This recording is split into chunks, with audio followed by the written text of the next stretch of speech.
খেলার ২৫ মিনিটেই হয়েছে ৩ গোল। আরও একবার ফুটবল বিশ্ব দেখল লামিন ইয়ামালের জাদু। গুরুত্বপূর্ণ ম্যাচে আরও একবার ব্যর্থ কিলিয়ান এমবাপে। ইউরো ২০২৪-এর সেমিফাইনালে ফ্রান্সকে স্তব্ধ করে দিয়ে ২০১২ সালের পর প্রথমবারের মতো ফাইনালে উঠেছে স্পেন। এই ম্যাচে ফ্রান্সকে রীতিমতো নাস্তানাবুদ করেছে স্পেন। আলিয়াঞ্জ এরিনায় উত্তেজনাকর সেমিফাইনালে এদিন ফ্রান্সের চেয়ে আক্রমণে পিছিয়ে থাকলেও বল দখলে আধিপত্য দেখিয়েছে স্পেন। ম্যাচের ৫৯% বল দখলে রেখে ফ্রান্সের জালে স্পেন শট নিয়েছে ৬টি, যার ২টিই ছিল লক্ষ্য বরাবর। অন্যদিকে ৪১% বল দখলে রেখে স্পেনের জালে ৯টি শট নিয়েছে ফ্রান্স, যার ৩টি ছিল লক্ষ্য বরাবর। ম্যাচে ৮ মিনিটেই এগিয়ে যায় ফ্রান্স।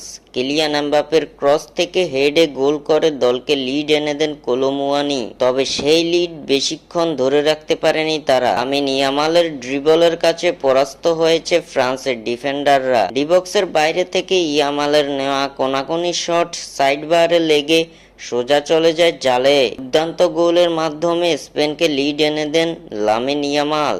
এরপর ৩ মিনিটের মাথায় নিজেদের ভুলে আবারও গোল হজম করে ফ্রান্স। ডান দিক থেকে ডানি অলমোর নেওয়া শট ক্লিয়ার করতে গিয়ে নিজেদের জালেই বল জড়িয়ে দেন জুলস কুন্দে, যার ফলে ২-১ গোলে এগিয়ে যায় স্পেন। এরপর এই লিড ধরে রেখে প্রথমার্ধের খেলা শেষ করে স্পেন। দ্বিতীয়ার্ধে সমতায় ফেরার আপ্রাণ চেষ্টা চালায় ফ্রান্স, কিন্তু গোলমুখে বারবার ব্যর্থ হয়েছে তারা।